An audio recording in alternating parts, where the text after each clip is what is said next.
Hindi pa lumalamig yung issue ng aksidenteng tren ng MRT doon sa May Pasay. Noong makalawa ng Miyerkules, isa na namang tren ang nagkabirya kanina. Ang ilang pasero tuloy tila ba natotroma ng sumakay sa MRT na yan. Mula sa lungsod ng Quezon, nakatutok live si Isay Reyes. Isay! Nako Mike, isa na namang tren ng MRT3 yung tumirek pasado alas 3 ng hapon kanina. Dito ito sa may approaching Santolan Station northbound. Kaya't ang mga pasahero tila raw nagkaka-phobia na. Naipon ang mga pasahero sa ibaba ng Santolan MRT Station pasado alas 3 ng hapon. Tumirik na naman kasi ang isang tren ng MRT3 bago dumating sa Santolan Station northbound. Mayroon pong red signal daw po sabi. Okay. Ano raw naging problema? Technical problem, wala naman pong binanggit na iba. Halos isang oras daw nakahinto sa pagitan ng Santolan Station at Ortigas Station ang nagkaberyang tren. Hinintay pa raw kasing dumating ang isa pang tren na tutulak sa tumirik na tren, tulad ng ginawa sa naaksidenteng tren ng MRT3 noong Miyerkules sa EDSA Taft Station. Agad naman daw pinababa ang mga pasahero pagdating sa Santolan Station. Then umatras-atras po, yung pinakatakot.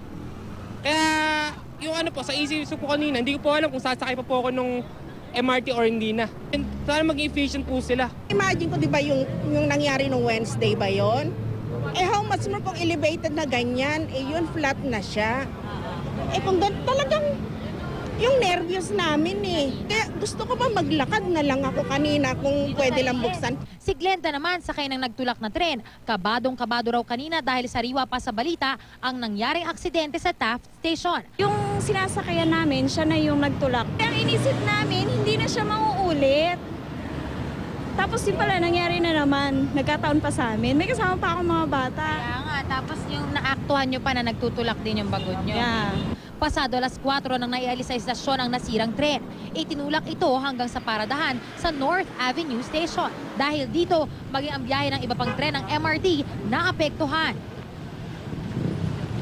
Mike, hanggang sa bago na tayo umere ay sinusubukan natin kunan ng pahayag itong pamunuan ng MRT3. Katunayan, kanina ay pinuntahan pa natin itong kanilang opisina malapit sa ating kinatatayuan, kaya kaso lamang ay walang makasagot sa atin. Pasado alas 4 nga Mike, nung naitulak itong tumirik na tren mula sa Santolan Station papunta dito sa kanilang paradahan sa North Avenue Station, kaya bago mag alas 5 ng hapon ay naging back to normal na rin itong biyahe nga ng MRT3 northbound. Mike? Pero Isay, Biyernes ngayon, yung mga kinsena sa araw pa naman ng sweldo, may napansin ka bang bawas sa bilang ng mga pasahero sa MRT kahit na nangyari yung nangyari doon sa tren sa Pasay noong makalawa at yung nangyari dyan kaninang hapon? Isay? Mike, pakiulit lang yung huling tanong. Okay. May napansin ka bang kabawasan sa bilang ng mga sumasakay sa MRT kahit na nangyari yung nangyari noong makalawa doon sa may Pasay at yung kaninang hapon dyan sa may Quezon City? Isay? Mike, dito sa ating kinatatayuan, marami pa rin yung mga pasahero talaga na nag-aabang. Dito tayo malapit sa North Avenue Station. Siguro ang kanilang dahilan, talagang rush hour. Mas mahihirapan siguro sila kapag sumakay sila sa bus. Kaya't walang choice yung mga pasahero. Kaya't ang tanging hiling lang nila, Mike, dito nga sa pamunuan ng MRT, sana naman daw ay isipin naman yung kapakanan nila. Ganung wala naman silang ibang choice. Lalo't-lalo na kung nagmamadali, ganito nga rush hour, sale pa at Biyernes pa, Mike. Okay, masasabi na lang natin sa mga pasahero ng MRT, good luck. Maraming salamat, Isay Reyes.